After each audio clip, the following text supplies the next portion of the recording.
तीन दामाद की सास पार्ट 2। अब तक घर जमाई दामाद लाई थी मैं कि मेरी बेटियां मेरे पास रहेंगी और खुश रहेंगी, लेकिन इन आलसी दामादों ने तो हमारी जिंदगी को भी प्रॉब्लम में डाल दिया है। मैं तो कहती हूँ मम्मी, हम लोग वापस अपनी जॉब पर जाना शुरू कर देते हैं। बता देते हैं इन लोगों को कि हमने प्रेगनेंसी का बहाना किया है। नहीं नहीं बेटा, ऐसी गलती भी मत करना। अगर तुमने ऐसा किया तो इन तीनों की आदत और खराब हो जाएगी। अरे आज नहीं तो कल कभी तो तुम प्रेग्नेंट होगी, तब वापस यही प्रॉब्लम आएगी। तब क्या करोगी तुम तीनों?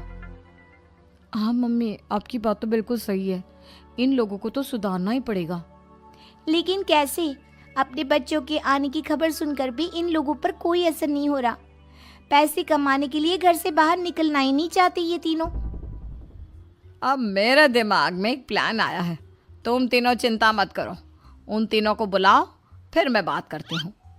थोड़ी देर बाद कावेरी जी अपने तीनों दामादों को सामने बुलाकर अपनी बात कहना शुरू करती हैं। अविनाश, सुमित और विवेक, देखो बेटा, मैं ना तुम तीनों से बड़ा प्यार करती हूँ, इसीलिए तो तुम्हें घर जमाई बना कर रखा है मैंने। अरे मम्मी जी, सीधे सीधे कहिए ना, क्या बात है? प्यार तो हम भी आपको बहुत करते हैं। अरे मम्मी जी, आपकी इज्जत भी बहुत करते हैं। अरे भाई, आपके जैसी सास और कमाने वाली बीवी सबको मिलती है क्या? हाँ मम्मी, विवेक और सुमित ठीक कह रहे हैं। आपकी बेटी से शादी करके मेरी तो ज़िंदगी ही अच्छी हो गई है। जानती हूँ मैं, और ये भी जानती हूँ कि तुम तीनों अपने अपनी बीवियों से बहुत प्यार करते हो। बेटा, बात ऐसी है कि हमारे कुल गुरु ने कहा है कि प्रेग्नेंट होने के बाद मेरी तीनों बेटियां शुरू के 4 महीने हमारे गांव में जाकर रहेगी, जहां मेरे चाचा जी रहते हैं। अरे लेकिन क्यों मम्मी, गांव में जाकर रहने की क्या ज़रूरत है इन तीनों को? वो क्या है ना बेटा, हमारे परिवार को एक श्राप है। अगर मेरी बेटियों ने यहाँ पर बच्चा पैदा करने की कोशिश की तो उनके बच्चों को कुछ भी हो सकता है। इसलिए अब से लेकर 4 महीने पूरे होने तक इन्हें गांव वाले घर में रहना पड़ेगा। हाँ, तो इसमें प्रॉब्लम क्या है मम्मी जी? हम भी वहाँ जाकर रहेंगे, पिकनिक मनाएंगे। अरे भाई, बीवी जहाँ हम भी वहाँ। हाँ यार, आइडिया तो बहुत अच्छा है। शहर की ज़िंदगी में रह रहकर परेशान हो चुके हैं, अब कुछ दिन गांव में बिताएंगे। तुम लोग समझने की कोशिश क्यों नहीं करते? तुम में से कोई भी वहाँ नहीं जा सकता, और मैं यहाँ रहूँगी ना तुम तीनों के साथ। 4 महीने की तो बात है, उसके बाद ये तीनों ही लौट कर आ जाएंगी।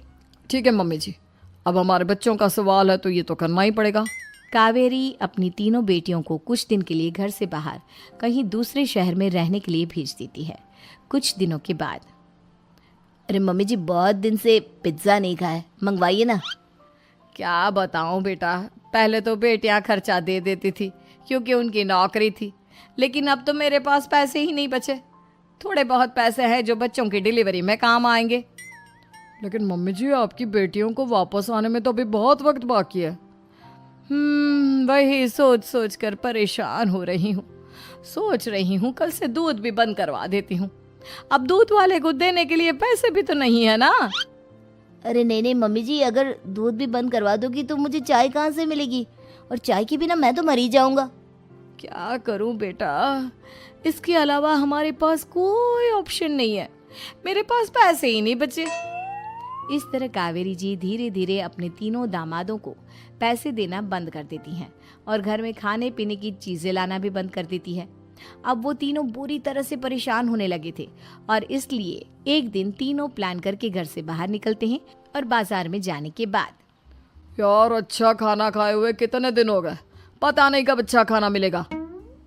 हमारी बीवियों के जाने के बाद तो हमारी हालत भिखारियों जैसी हो गई है यार। कुछ भी हो, मुझे तो आज पिज्ज़ा खाना ही खाना है। जेब में 1 रुपया नहीं है और पिज्ज़ा खाएगा, कहाँ से आएंगे पैसे? अरे देख, वहाँ सामने बोर्ड पर क्या लिखा हुआ है?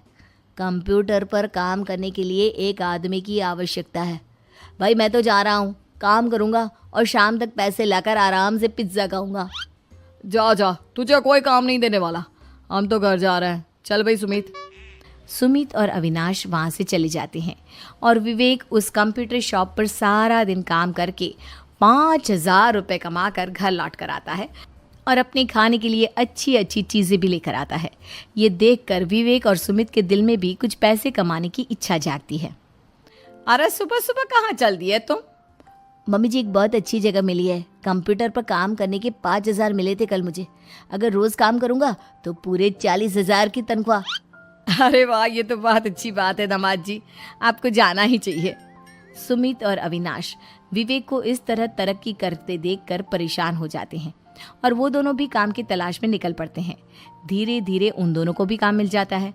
अब कावेरी के तीनों दामाद छोटी मोटी नौकरी करके अच्छा पैसा कमाने लगे थे।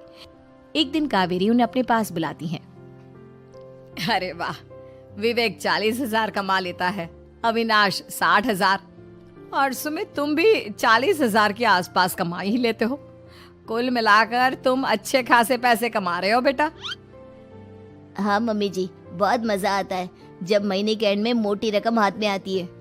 पूछिए मत मम्मी जी, घर में रहकर रोटी बना बना कर और तो जैसा महसूस होने लगा था मुझे तो। हाँ बेटा, तुम तीनों की बात तो बिल्कुल ठीक है। और जानते हो, अब तुम तीनों की पत्नियां भी वापस लौट कर आने वाली है। लेकिन मम्मी जी अभी तो उन्हें गए सिर्फ 2 महीने हुए हैं, आपने तो कहा था वो 4 महीने के बाद लौट कर आएंगी। ऐसा कुछ नहीं है बेटा, मैं सिर्फ तुम तीनों को सबक सिखाना चाहती थी कि आदमी घर में बैठकर बीवी की कमाई खाता हुआ अच्छा नहीं लगता। इस दुनिया में हर इंसान को मेहनत करनी चाहिए, काम करना चाहिए, चाहे वो औरत हो या आदमी, ताकि अपने परिवार को संभाल सके। कावेरी की बात सुनकर उन तीनों को अपनी गलती का एहसास होता है और कावेरी उन्हें सच बता देती है कि ईशा, सुहाना और मोहिनी शहर में ही कहीं दूसरी जगह रह रहे थे। शाम के वक्त उन तीनों की पत्नियां लौट कर आ जाती है और कावेरी जी का परिवार एक खुशहाल परिवार की तरह रहने लगता है।